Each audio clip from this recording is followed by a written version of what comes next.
Alors nous nous trouvons aujourd'hui dans le mémorial international de Notre-Dame de Lorette qui a été construit en 2014 pour le centenaire de la commémoration de la Première Guerre mondiale et qui visait à honorer l'ensemble des soldats morts pendant ce conflit de la Première Guerre mondiale sur le sol du Nord et du Pas-de-Calais.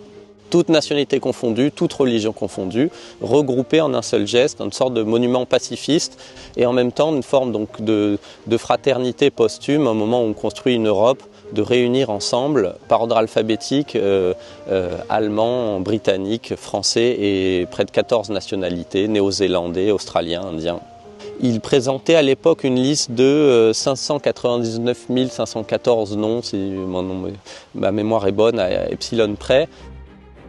Le 500e panneau, qui est le premier sur la droite quand vous entrez par la tranchée d'accès, et le panneau des noms des oubliés, ou le panneau des noms complémentaires. Donc il y a des soldats dont on ne connaît pas le lieu de décès et dont ces informations, parfois, par des recherches d'historiens en recoupant les journaux de marche, on permet de préciser et de trouver les lieux de décès. Il y a parfois des soldats dont qui n'ont pas de fiches. Il y a parfois des erreurs dans les fiches même des soldats. On est sur à peine une trentaine de noms complétés en plus de 10 ans de visite du mémorial. Donc on vient de rajouter 16 nouveaux noms. Donc on n'est pas tout à fait sur la même technique que celle qui a pu être faite en usine. Évidemment en usine il y avait 500 panneaux à réaliser, donc on a dû industrialiser.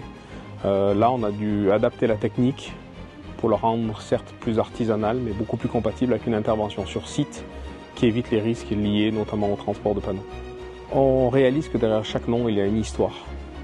Et que cette histoire est forcément unique. Elle s'est arrêtée abruptement. Et quelque part, c'est un honneur pour nous de pouvoir aujourd'hui, peut-être 100 ans après, ou 110 ans après, reconnaître que ces vies étaient uniques et les inscrire à la main, de pouvoir passer du temps sur leur nom, parce que chaque nom prend du temps, c'est une opération manuelle.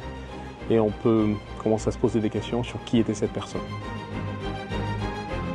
Ces lieux de mémoire, c'est particulièrement important. Alors c'est vrai que c'est très rare, c'est assez unique, je pense, dans la société aujourd'hui et dans la carrière d'un architecte de construire un monument commémoratif, c'est-à-dire un lieu qui est construit, qui n'a pas d'utilité autre que sa vocation mémorielle pour inscrire dans l'architecture, dans la spatialité, vraiment un travail de mémoire collectif, c'est quelque chose d'assez exceptionnel.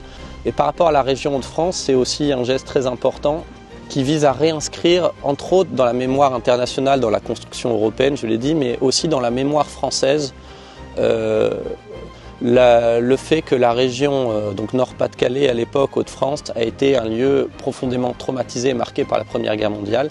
Et c'est vrai que dans l'histoire française, ce qui s'est passé, c'est qu'à partir de 1915, les soldats français se déploient sur le front Est, Verdun, la Somme, le chemin des Dames, et laissent le front du Nord aux soldats britanniques. Et que du coup, dans la mémoire collective française, 14-18, c'est Verdun, c'est le chemin des Dames. Et aujourd'hui, presque très peu de personnes en France savent qu'en fait, 14-18 a profondément marqué le territoire du Nord et du Pas-de-Calais. Et que ce mémorial est là aussi pour rappeler que l'importance de ce conflit dans la construction du territoire du Nord et du Pas-de-Calais.